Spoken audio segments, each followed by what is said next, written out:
Biden has appointed Susan Rice to lead the White House Domestic Policy Council. It is indeed a major position that will be responsible for handling Biden administration's domestic policy outside of economic policies.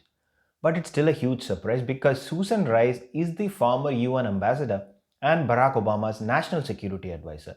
She is a person with plenty of chops in foreign policy. Susan Rice was discussed as a possible Secretary of State candidate. But for whatever reason, since Benghazi, the GOP has been up in arms against her. So, getting her nomination through confirmation hearings where the GOP still holds plenty of sway will be a huge ask if Biden appointed her as the Secretary of State. In 2012, Rice was in the running to replace Hillary Clinton as the Secretary of State, but she got out of the race because of fierce GOP opposition. Republicans hammered Rice for her description of the attack on the US consulate in Benghazi, which left US Ambassador Christopher Stevens and three other Americans dead. Biden may have backed off from getting into a highly publicized confirmation/confrontational hearing that would have certainly got his administration off to a rocky start.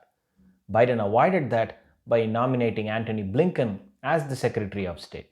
But the White House Domestic Policy Council head does not have to go through a confirmation hearing. This helps Biden shield Susan Rice from partisan attacks while at the same time giving her a highly responsible position. Biden campaign said the president-elect chose Susan Rice for this role because, under quotes, she knows the government inside and out and will turbocharge the effort to build back better.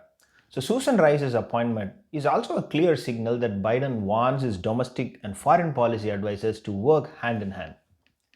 And the number of African Americans and women in particular Biden has appointed to top roles also sends a big message that Biden is serious about some of the promises he made, and he is also slowly changing the fabric of the Democratic Party.